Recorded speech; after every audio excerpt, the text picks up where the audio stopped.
So mga tol, sinabi na nga po ni Undisputed Super Bantamweight World Champion na Oya Inoue ang kanyang plano sa hinaharap. Matapos niyang tagumpay na madepensa ng undisputed belts niya kay former World Champion Luis Pantera Nery sa kanilang naging laban sa Tokyo Dome nito lang nakalipas na higit 2 linggo. Ayon nga po kay Inoue mga tol, gusto umano niya maging 6th Division World Champion. Magagawa yan ni Inoue mga tol kapag umakyat siya ng featherweight at super featherweight division at maging kampiyon din sa division na yan. Kasalukuyan po kasing 4 Division World Champion sina Oya Inoue.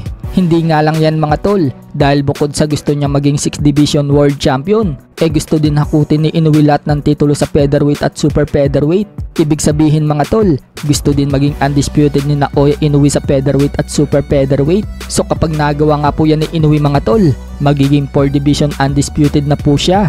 At siya pa lang po ang makakagawa niyan sa kasaysayan kapag nagkataon. Plano nga daw ni Inoue na umakyat ng featherweight pagtungtong umano niya ng 32 years old next year. At kapag pinalad umano niyang maipon lahat ng titulo sa featherweight, aakyat umano siya ng super featherweight sa edad na 35. At yan na daw ang huling division na paglalabanan niya.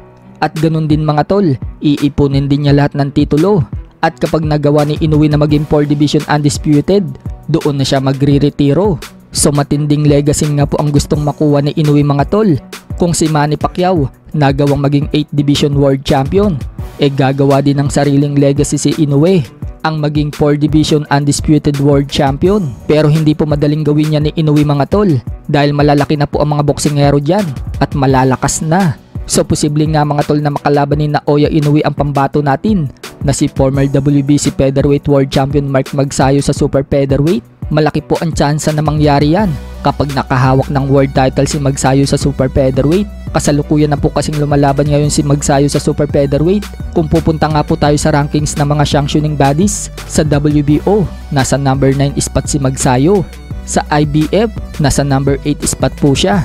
Sa WBC, nasa number 6 spot naman po siya. Kaya malaki talaga ang posibilidad mga tol. Kapag naging kampiyon itong si Magsayo sa super featherweight, magtatagpo ang landas nila ni na Oya Inoue. Wag lang aakyat si Magsayo ng dibisyon, malaki ang tsansa na maglaban sila ni Inoue.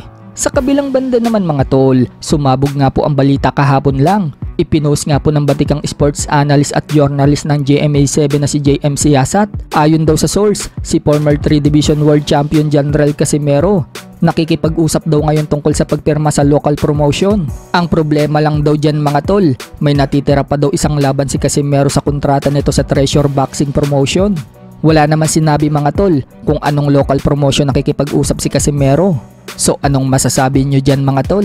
Pero ayon sa team Casimero mga tol, sinabi ni Kuyang Joseph na fake news umano ang kumakalat na balitang lilipat si Casimero ng promotion. Kuyang, ang pinapakalat ni JM Siasat na lilipat daw ang promotion si Champ.